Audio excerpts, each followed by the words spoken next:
Šo automobīlu mēs pazīstam jau veselās 3 paaudzēs kā uzticamu dīzeļmašīnu. Beidzot, tam ir arī 4. paudze, un tagad tas ir tikai un vienīgi elektrisks. Turklāt, manuprāt, šis ir viens no tiem retajiem elektriskajiem automobīļiem, kurš pilnā mērā var un drīkst konkurēt ar automobīļiem, kas aprīkot ar iekšdedzes dzinēju.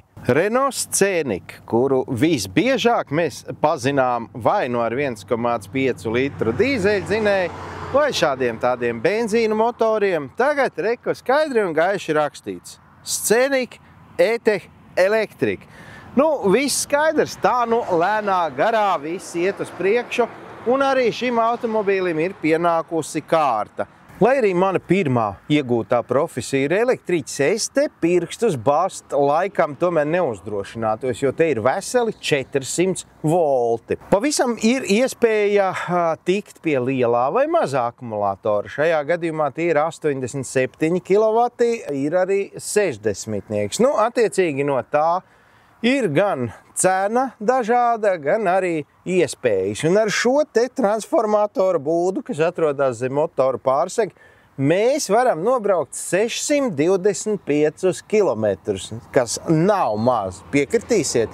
Turklāt tā ir pilnīgi patiesība, jo tad, kad mēs tikām pie šī automobīļa, bija atlikušais nobraukums 617 km. Mēs braucam jau 3. dienu, un šobrīd ir atlikuši 56%, kas ir kaut kādi 270 cik tur tie kilometri. Tas nozīmē, ka tikt var tālu. Jaunais Renault Scenic līdz 100 spēja ieskrieties 7,2 sekundēs, un tas nepavisam nav maz. Tātad ar dinamiku te viss ir kārtībā. Maksimālais ātrums 170 km/h, starp citu, ar pusstundas uzlādi pie 150 kW jaudas. Ar šo automobīlu var braukt 2 stundas non-stopā, ar vidēju ātrumu 110 km/h. Pagaidām vēl elektriskie automobīļi, diemžēl, ir dārgāki par līdzvērtīgiem automobīļiem ar iekšdedzes dzinēju. Renault Scenic nav izņēmums, un šis konkrētais automobīlis ir iegūstams sākot no 44 000 eiro līdz pat 52.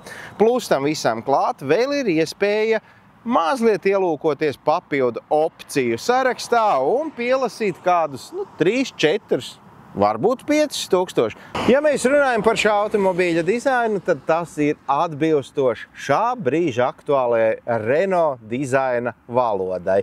Tāds tas ir, un tādam tam ir jābūt, lai to uzreiz atpazītu. Taču jāņem vērā, ka šeit katra kantīte, katrs izlocījums, katra nišiņa vai katrs izlocījums uz āru ir ar tikai un vienīgi vienu domu, lai uzlabotu šī automobīļa aerodinamiku. Un lai tas patiešām arī var nobraukt tos 600 km ar vienu uzlādi. Ja tu esi iekāpis jaunajā Renault Scenic salonā, tad no tā ārā kāpt pat lāga negribās. Fantastiski ērti ir izdevušies šie te sēdekļi.